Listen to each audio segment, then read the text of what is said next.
नमस्कार स्टूडेंट्स, मैं Gayatri Gehlot online classes में आपका हार्दिक स्वागत करती हूँ। BA BEd third year paper 5 schooling socialisation and identity first unit का दूसरा सब पॉइंट है परिवार एक सामाजिक संस्था, यानी family is a social institution. तो आज हम परिवार के बारे में पढ़ेंगे। मानव की सभी सामाजिक अवस्थाओं में परिवार मानव की सबसे पहली और महत्वपूर्ण आधारभूत सामाजिक संस्था है। संस्कृति के सभी संस्थाओं में स्तरों में किसी भी स्तर को उन्नत समझा जाए, लेकिन परिवार की भूमिका सबसे महत्वपूर्ण है। अतः हम ये कह सकते हैं कि परिवार नवजात शिशु और गर्भवती महिलाओं की देखभाल करता है। परिवार को यौन संबंधों तथा सामाजिक मान्यता के अनुसार उसे संतानोत्पत्ति की मान्यता प्राप्त है। अतः हम कह सकते हैं कि शारीरिक आवश्यकताओं और काम वासनाओं की पूर्ति ने ही परिवार को जन्म दिया। परिवार यानी फैमिली। परिवार फैमिली शब्द की उत्पत्ति लैटिन भाषा के फैमुलस शब्द से हुई, जो एक ऐसे समूह के लिए प्रयोग किया जाता है जिसमें माता पिता बच्चे नौकर आदि हो। साधारण अर्थों में विवाहित जोड़े को परिवार की संज्ञा दी जाती है, लेकिन समाजशास्त्रियों ने अपनी दृष्टि से इसको ठीक नहीं माना।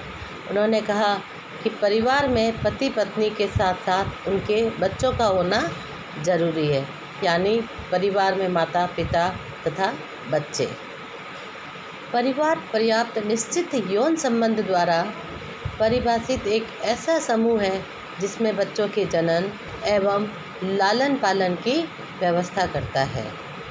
A family is group of defined by sex relationship sufficiently prescribed and enduring to provide for the procreation and upbringing of children।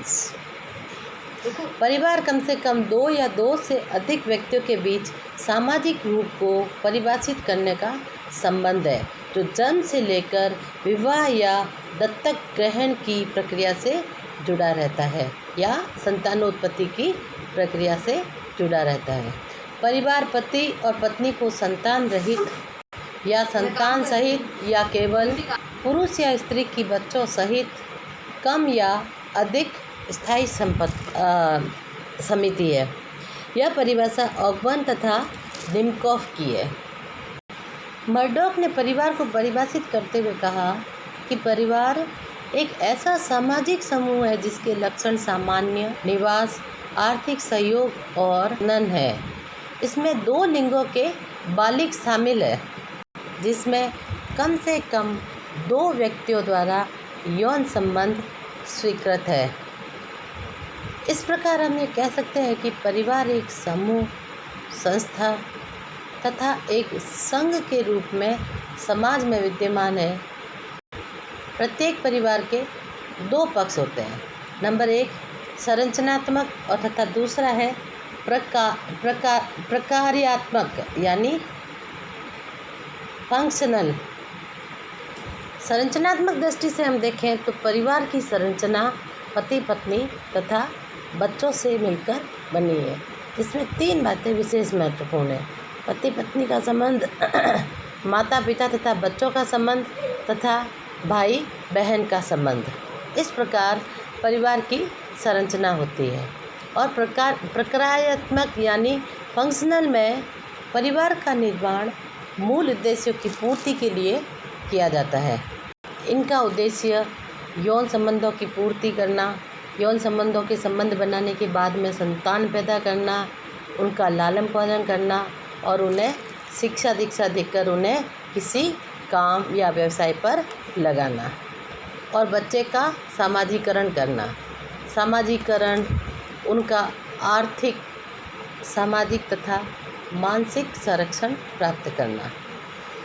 अब ये परिवार के दो पक्ष संरचनात्मक तथा प्रकार्यात्मक के बाद में हम पढ़ेंगे परिवार की विशेषताएं यानी the characteristic of family. MacIver तथा पेज ने कुछ सामान्य विशेषताओं का उल्लेख किया है, जो है नंबर 1, विवाह संबंध। परिवार तभी बनता है जब विवाह संबंध स्थापित होता है।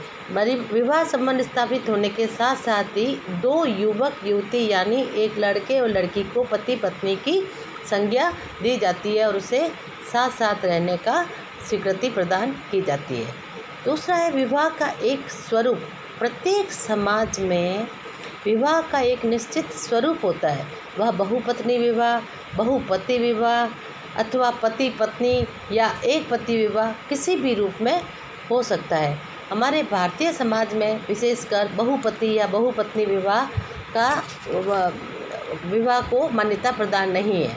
भारतीय समाज और भारतीय संस्कृति में एक पति विवाह यानी एक पति एक ही लड़की से विवाह कर सकता है, यह दूसरी दो पत्नियां एक साथ नहीं रख सकता। तीसरा है अर्थव्यवस्था। प्रत्येक परिवार में अपनी एक आवश्यकताओं की पूर्ति के लिए कोई न कोई आर्थिक क्रिया अवश्य पाई जाती है, जैसे नौकरी, व्यापार या कोई भी पैसा जिसके रूप में वह आदमी पैसा कमा सकता है या धन कमाकर अपने परिवार में बच्चों का लालन पालन और अपने दैनिक आवश्यकताओं की पूर्ति कर सकता है, जैसे रोटी, कपड़ा तथा मकान। तीसरा आता है वंश नाम। वंश नाम यानी परिवार में एक नवीन उत्पन्न बच्चे का नामकरण संस्कार होता है। यह बच्चा अपने माता पिता के नाम से जाना जाता है, इसीलिए इसे वंश नाम की संज्ञा दी गई है। चौथा है सामान्य निश्चित स्थान। प्रत्येक परिवार का एक भी सदस्य जो भी है वह एक सामान्य निश्चित स्थान पर निवास करते हैं, जिसे हम घर की संज्ञा देते हैं। जैसे हम जिस घर में रहते हैं, जिस लोकेलिटी में रहते हैं, हमारा एक निश्चित स्थान तय होता है कि हम इस मोहल्ले में, इस लोकेलिटी में, इस शहर में या इस राज्य में या इस देश में हम रहते हैं। ये तो थी परिवार की सामान्य विशेषताएं। अब मैकाइवर तथा पेज जो एक प्रसिद्ध समाजशास्त्री है, इन्होंने परिवार की विशिष्ट विशेषताओं को बताया है। यह विशिष्ट विशेषताएं हैं कि परिवार का एक आकार यानी परिवार का आकार क्या है, यानी परिवार का एक सीमित आकार। मैकाइवर तथा पेज ने कहा परिवार की सदस्यता जैविक होने के कारण परिवार के सदस्यों की संख्या निश्चित होती है, सीमित होती है। दूसरा है सार्वभौमिक यानी यह संस्था सभी कालों में, सभी समाजों में, सभी स्थानों पर पाई जाती है। जैसे किसी भी समाज में हम जाएं तो वहाँ के व्यक्ति एक पति पत्नी और अपने बच्चों सहित यानी अपने फैमिली के साथ रहते हैं, अपने परिवार के साथ रहते हैं। बिना विवाह के कोई भी जोड़ा आपस में रिलेशनशिप में नहीं रहता, और अगर कोई रहता भी है तो उसे विवाह की संख्या या पति पत्नी की संज्ञा नहीं दी जाती। यानी यह एक सार्वभौमिक है कि सभी स्थानों में, सभी कालों पर इस परिवार की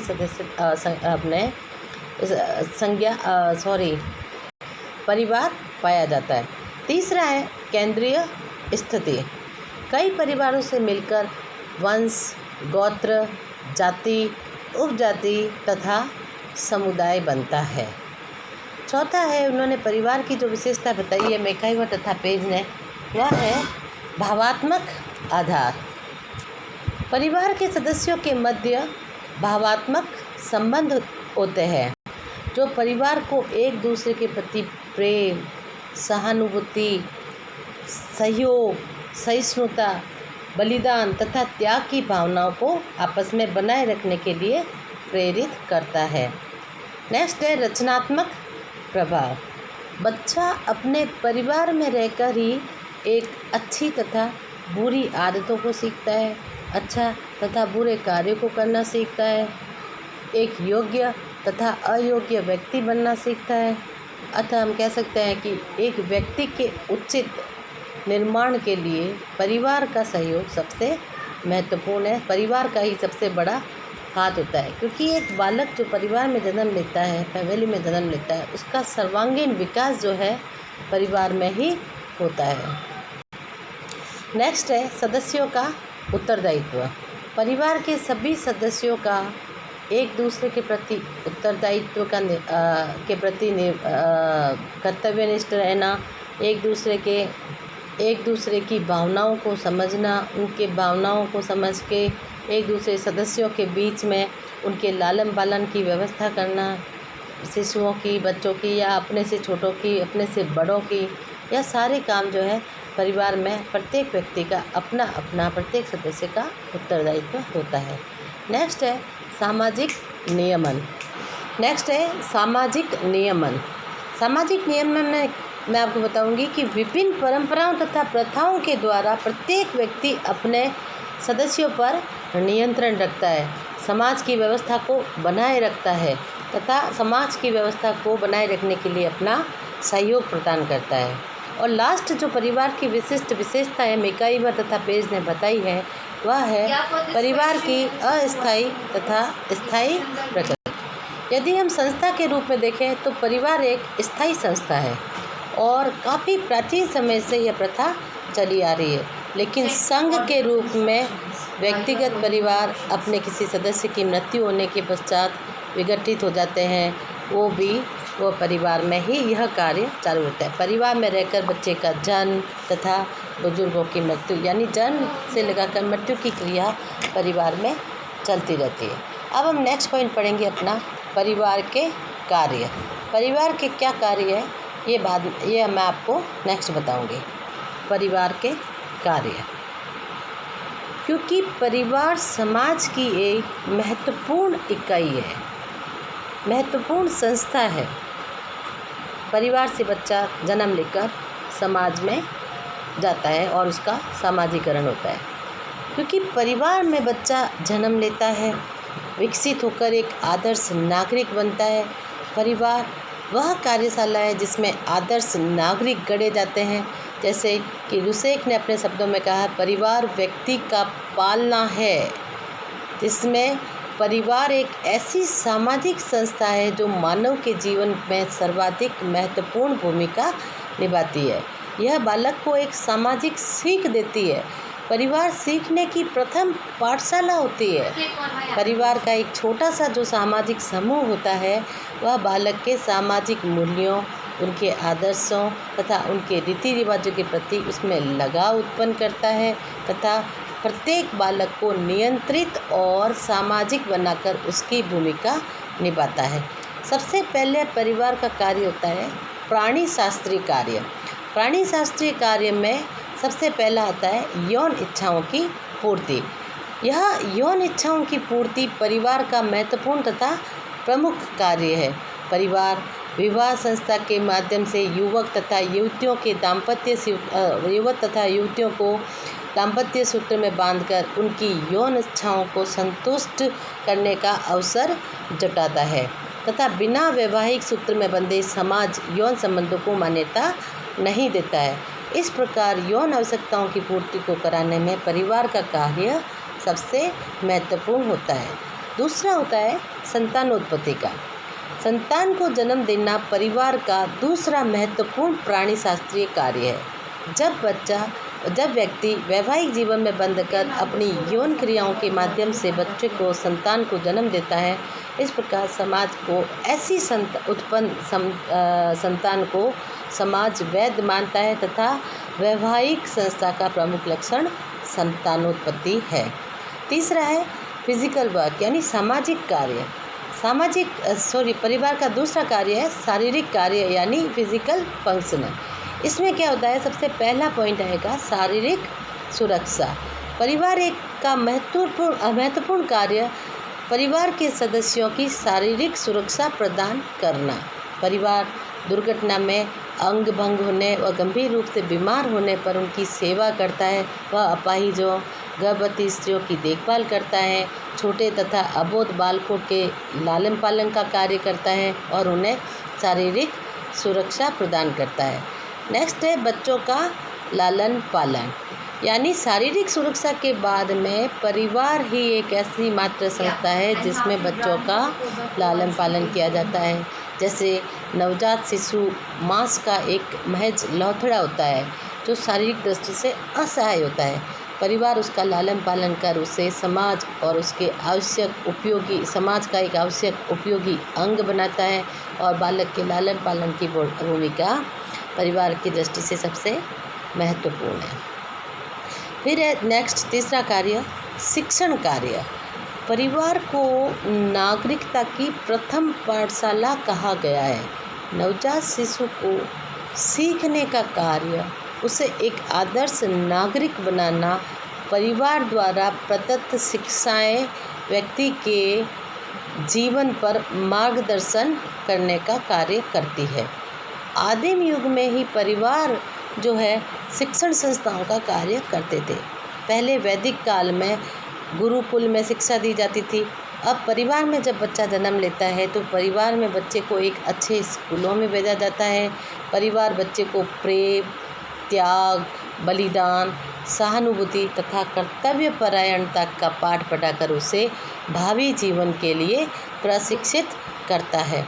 बच्चे के चरित्र निर्माण में भी परिवार की शिक्षण की भूमिका सबसे महत्वपूर्ण मानी जाती है। अब परिवार का जो कार्य है, चौथा नेक्स्ट कार्य अपन कहेंगे वह है आर्थिक कार्य। आर्थिक कार्यों में उत्तराधिकार का जो निर्धारण है वह मैं आपको उसके बारे में बताऊंगी। उत्तराधिकार के निर्धारण में परिवार की जो पुरानी पीढ़ी है जो नई पीढ़ी को संपत्ति तथा पदों का हस्तांतरण करती है, यानी प्रत्येक परिवार में नियमानुसार वंशानुगत संपत्ति का आदान प्रदान होता है। जैसे पितृसत्तात्मक परिवार में पिता की संपत्ति पुत्र को और मातृसत्तात्मक परिवार में माता की अपने वो क्या कहते हैं परिवार में संपत्ति पर अधिकार माता पर होता है। नेक्स्ट अपना है श्रम विभाजन। परिवार में रहकर हर व्यक्ति यानी प्रत्येक सदस्यों का अपना अपना उत्तरदायित्व है कि वह अपनी अपनी आयु तथा एज और अपने अपने कर्तव्य के अनुसार श्रम करे, यानी श्रम का विभाजन कर दिया जाता है। जैसे परिवार में स्त्री पुरुष बच्चे तथा व्रतों के मध्य कार्य का विभाजन होता है। परिवार में बच्चों के लालन पालन से लेकर भोजन तक की व्यवस्था, कपड़े धोने, साफ सफाई का कार्य करने के लिए स्त्रियां कार्य करती है। कृषि, व्यवसाय, नौकरी तथा अन्य बाह्य कार्य होते हैं जो बाहर के कार्य होते हैं वह पुरुष करते हैं। बच्चे पठन तथा पाठन का कार्य करते हैं तथा लड़का अथवा लड़की, जैसे लड़का होगा तो अपने पिता के कार्य में बाहर के कार्य में हाथ बटाएगा और लड़की है तो वह अपने माता के साथ घर के कार्य में करने में हाथ बटाएगी। अब है आय तथा संपत्ति की व्यवस्था। प्रत्येक परिवार जो है वह एक भय के स्रोत में कोई न कोई धंधा अपनाता है। संयुक्त आय से घर का खर्च चलाया जाता है। इसकी व्यवस्था परिवार के मुखिया द्वारा ही निर्धारित की जाती है। परिवार के पास मकान, आभूषण, सोना, दुकान या बैंक के खातों के रूप में नकद संपत्ति होती है जिसके रख रखाव तथा उनकी सुरक्षा का कार्य करने का दायित्व परिवार का होता है। और परिवार यानी अपने घर चलाने के लिए जिस आय का प्रयोग किया जाता है वह होता है व्यक्ति के व्यवसाय द्वारा कमाया गया धन या घर में पड़ी सुरक्षा के रूप में नकद संपत्ति। नेक्स्ट है कल्चरल फंक्शन यानी सांस्कृतिक कार्य। सांस्कृतिक धरोहर की अभिवृद्धि तथा रक्षा करके परिवार सांस्कृतिक कार्य के रूप में बड़ा प्रभावशाली सिद्ध हुआ है।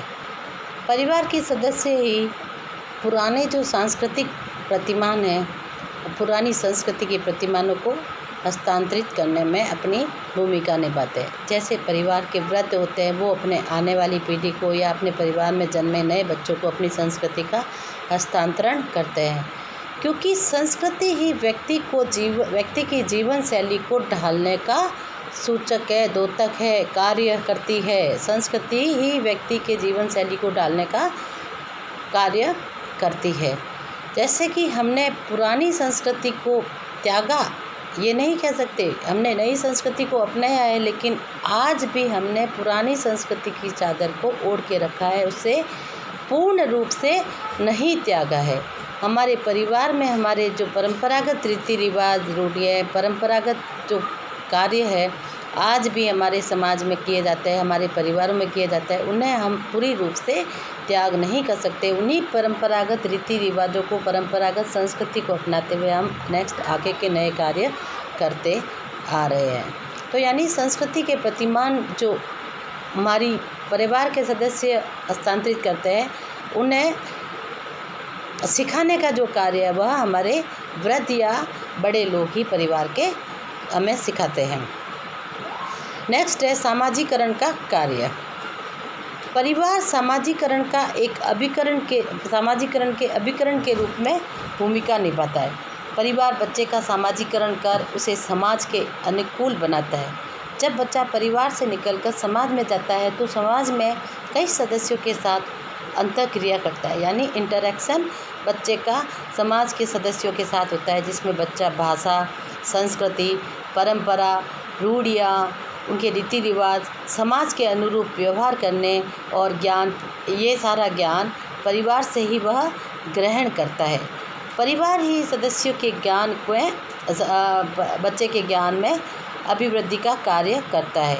बालक के नागरिकता का प्रथम पाठ उसके माता पिता रूपी 2 ग्रंथ होते हैं, वह उन्हें याद कराते हैं। सामाजिकरण करने का कार्य चेतन तथा अचेतन दोनों रूपों में संपन्न होता है, जिसमें परिवार के बड़े सदस्यों का महत्वपूर्ण हाथ होता है। नेक्स्ट परिवार का कार्य वह है मनोवैज्ञानिक कार्य। परिवार बच्चे के लिए एक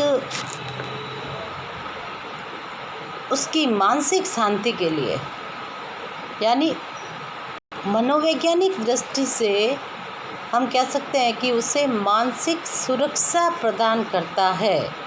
परिवार में बच्चा रहकर अपने माता पिता के माँ की ममता, पिता का स्नेह, पिता का प्यार पाकर वह अपने आप को सुरक्षित महसूस करता है। परिवार में भाई बहनों का प्यार और माता पिता का प्यार जब बच्चे को मिलता है तो वो मनोवैज्ञानिक दृष्टि से अपने आप को संतुष्ट समझता है। और परिवार में माता पिता का प्यार और स्नेह जब बच्चे को मिलता है तो मनोवैज्ञानिक रूप से अपने आप को संतोषपूर्वक महसूस करता है। यानी जिस परिवार में बच्चे के माता पिता बड़े प्रेम, सद्भाव तथा आदर से रहते हैं, रेस्पेक्ट से करते हैं, तो बच्चा वही गुण सीखता है और वही बच्चा अपनाता है। लेकिन जिस परिवार में माता पिता की लड़ाई होती है, एक दूसरे के संघर्षों के बीच में बच्चा भी अपने आप को वो क्या कहते हैं ना, मनोवैज्ञानिक रूप से उसकी मानसिक दृष्टि से वह भी तनावपूर्ण स्थिति में रहता है, उसे भी संतुष्टि किसी भी प्रकार की प्राप्त नहीं होती है। इसलिए परिवार में रहकर मनोवैज्ञानिक रूप से अगर संतुष्टि करना है, संतुष्टि यानी सेटिस्फैक्शन के साथ रहना है, तो बच्चों का भाई बहन, माता पिता तथा उनके दादा दादी के साथ में एक अच्छा शांतिपूर्ण वातावरण होना चाहिए, जो बच्चों के मानसिक दृष्टि से अच्छा प्रभाव, जिससे बच्चों की मानसिक दृष्टि से अच्छा प्रभाव पड़ता है। और लास्ट हम कहते हैं परिवार का कार्य जो है वह है मनोरंजनात्मक कार्य। बच्चा जब परिवार में रहता है तो उसके मनोरंजन के लिए खूब सारे कार्य परिवार के सदस्य खुद करते हैं। जैसे एक साथ मिलकर बैठकर कोई ऐसी मूवी जो बच्चों के लायक हो उनके साथ बैठकर देखना, हंसी खेल के कोई हंसी ठिठोली के ऐसे नाटक देखना, घर में बैठकर इंडोर गेम है वह खेलना, बच्चों के मनोरंजन के लिए बच्चों के लिए छोटी बाल कथाओं का, न्यूज़पेपर का इंतज़ाम करना, यह सभी कार्य छोटे बच्चों का, जैसे माता पिता के साथ खेलना, खिलौने खेलना, ये सारे कार्य जो मनोरंजनात्मक कार्य है वह परिवार में रहकर ही बच्चा सीखता है और अपने मनोरंजन करता है। परिवार में समय समय पर होने वाले शादी, विवाह या मनोरंजन के अन्य कार्यक्रम, गीत, संगीत आदि इनका आयोजन होता रहता है, तो उनमें बच्चों का भाग लेना, बच्चों के माता पिता के साथ ऐसा मनोरंजन कार्य बच्चों के माता पिता ऐसे मनोरंजनात्मक कार्य बच्चों के साथ करवाते हैं। तो इससे बच्चे का मानसिक तथा शारीरिक विकास तो परिवार में रहकर होता ही है, लेकिन मानसिक विकास भी होता है। अब हम कहेंगे कि आधुनिक युग में परिवार में जो परिवर्तन आए हैं, वह परिवर्तन हमें औद्योगिकरण, नगरीकरण, प्रजातांत्रिकरण, शिक्षा का व्यापक रूप और स्त्रियों की आर्थिक स्वतंत्रता के कारण यह परिवार में आधुनिक परिवर्तन देखे गए। सबसे पहले इन आधुनिक परिवर्तनों में हम कहेंगे परिवार के आकार में वृद्धि। पहले जॉइंट फैमिली होती थी जिसमें दादा दादी, माता पिता, चाचा चाची, बुआ वगैरह सब साथ में रहते थे, लेकिन अब जब शिक्षा का व्यापक रूप सामने आया है, जहां स्त्री भी पुरुषों से कंधा मिलाकर कार्य करने लगी है, तब वह भी कमाने के लिए बाहर जाने लगी है।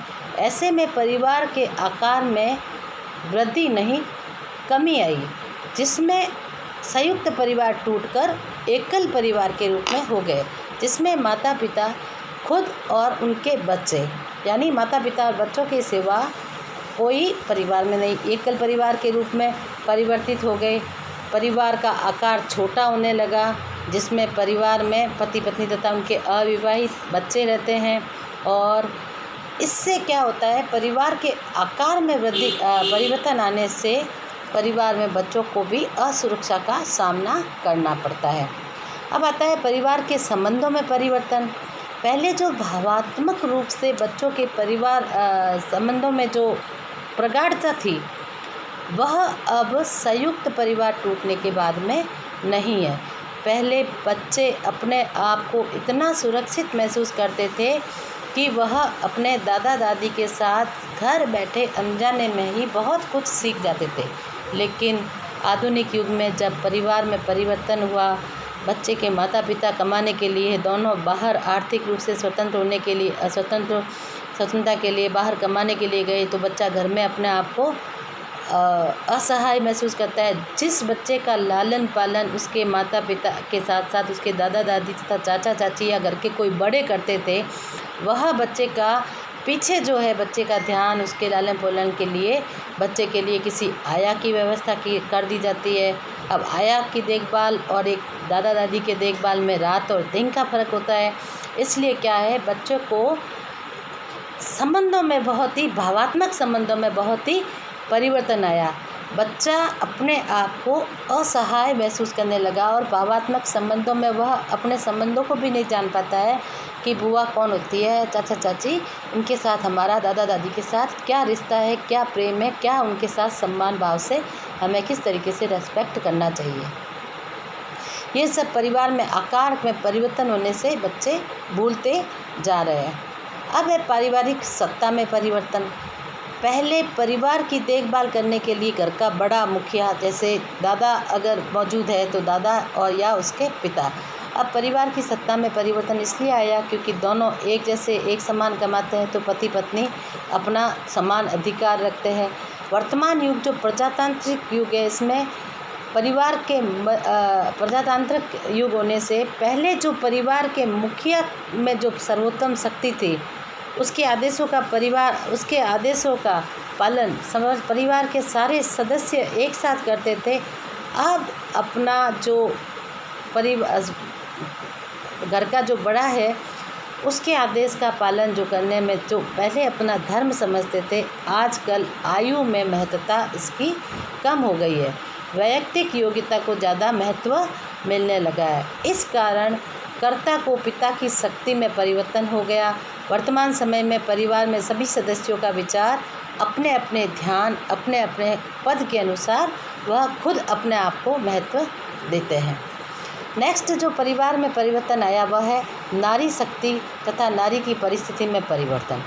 पहले नारी मात्र जीवन भर परिवार की चार दीवारी तक सीमित रहती थी।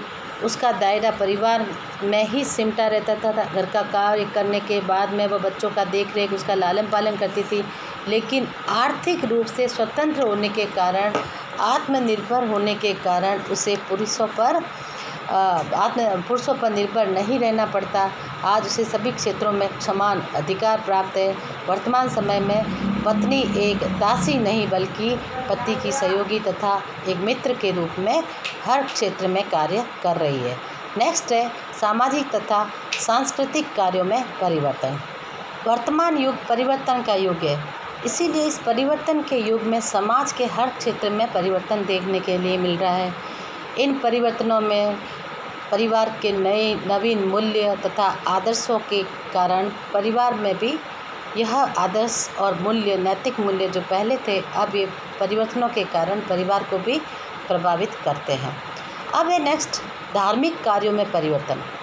पहले जब संयुक्त परिवार होता था तब घरों में धार्मिक कार्यों का आयोजन किया जाता था। तब बच्चे एक साथ मिलकर सामूहिक पूजा पाठ करते थे, धर्म को मानते थे, उन्हें ईश्वर के प्रति आध्यात्मिकता तथा आस्था सिखाई जाती थी। लेकिन वर्तमान बदलते परिवेश में सामूहिक पूजा जैसे कार्यों को महत्व नहीं दिया जाता और धर्म का एक विशेष स्थान जो पहले होता था, अब धर्म का स्थान गौण हो गया है। अब है विवाह के रूप में परिवर्तन। अब जो परिवार के आकार और उनके कार्यों में, उनके संस्कृतियों में परिवर्तन हुआ है, अब है परिवार में विवाह के रूप में परिवर्तन। पहले घर का बड़ा विवाह के लिए लड़की के लिए जब, या लड़के के लिए लड़की देखता था या लड़की के लिए लड़के देखते थे, तो बच्चे बिना एक दूसरे के देखे शादी करते थे और दाम्पत्य सूत्र में बंध जाते थे। लेकिन अब आधुनिक युग में लड़का लड़की पहले मिलते हैं, एक दूसरे को पसंद करते हैं। कई परिवारों में अंतर्जातीय विवाह होते हैं, मतलब विवाह को एक खेल समझने लग गए हैं। विवाह वर्तमान युग में विलंब विवाह, प्रेम विवाह और अंतर्जातीय विवाह ज़्यादा हो रहे हैं। अब है मनोरंजनात्मक कार्यों में परिवर्तन। पहले परिवार एक स्वयं मनोरंजन का माध्यम माना जाता था, लेकिन वर्तमान में मनोरंजन के रूप में परिवार का ये कार्य बदल गया है। आज मनोरंजन भी व्यावसायिक हो गया है। बच्चा सिनेमा, नाटक, दूरदर्शन आदि अनेक प्रसाधनों द्वारा मनुष्य अपना मनोरंजन करता है। अवकाश के क्षणों में वह परिवार के साथ न रहकर अपने दोस्तों के साथ बाहर जाकर सामूहिक मनोरंजन करना ज़्यादा महत्व समझता है। आर्थिक कार्यों में परिवर्तन होने लगे हैं। पहले परिवार में उत्पादक की इकाई के रूप में मानते थे, अब परिवार व्यावसायिक रूप से अपना जीवन व्यतीत करने लग गए, जिससे पीढ़ी दर पीढ़ी जो पहले चलता आ रहा था, अब वही व्यक्तिवादी तथा निजी स्वार्थ की भावना से व्यक्ति के स्वतंत्र रूप को आर्थिक क्षेत्र में चुनने के लिए मजबूर कर दिया गया है। पहले सामूहिक रूप से जहाँ एक व्यक्ति कमाता और सारे व्यक्ति घर के एक जैसा खाते थे, वैसा प्रचलन अब बिल्कुल नहीं है। अब परिवार के आधुनिक परिवर्तन के रूप को देखते हुए संयुक्त परिवार जो एकल परिवार में बदल गए हैं, जहां इतनी स्वार्थ की भावना आ गई है कि माता पिता स्वयं अपने तथा अपने बच्चों के बारे में सोचते हैं, ना कि अपने तथा अपने माता पिता तथा अपने भाइयों के बच्चों में। इस प्रकार परिवार के आकार में परिवर्तन के देखने के साथ साथ हम ये कहेंगे कि परिवार के अन्य कार्यों में भी परिवार के आकार परिवार में आधुनिक युग में परिवर्तन के साथ परिवर्तन हो रहे हैं। जैसे बहुत से क्षेत्रों में परिवार के कार्य निरंतर कम हो रहे हैं, जैसे शैक्षणिक कार्य, संरक्षण का कार्य, व्यक्तिगत विकास के लिए कार्य। पहले बच्चा अपने घर में बैठकर पढ़ता था, अब उसे पढ़ने के लिए किसी अन्य हॉस्टल तथा शैक्षणिक संस्था में भेज दिया जाता है, जहां उसके संरक्षण का कार्य उसके माता पिता ना करके उनके टीचर और हॉस्टल वार्डन वगैरह करने लग गए हैं। इस प्रकार बच्चों, आज हमने पढ़ा परिवार का अर्थ, परिवार के क्या कार्य है, उन कार्यों को कितने वर्गों में बांटा गया है। आधुनिक दृष्टि से परिवार में जो बदलता स्वरूप है, परिवार का बदलता रूप है, वो हमने देखा। परिवार के आधुनिक परिवर्तन, आने वाले परिवर्तन देखे। अब हम नेक्स्ट आज तो अपनी टॉपिक को यहीं विराम देते हैं। परिवार, समाज तथा समाजीकरण, ये 3 टॉपिक ख़त्म हो गए अपने। नेक्स्ट टॉपिक के साथ अपन मिलेंगे नेक्स्ट वीडियो में। आप इस वीडियो को लाइक और सब्सक्राइब करें, पास में घंटी का बटन दबाएं, ताकि आने वाले वीडियो की जानकारी आपको टाइम से मिलती रहे। तब तक के लिए धन्यवाद, नमस्कार।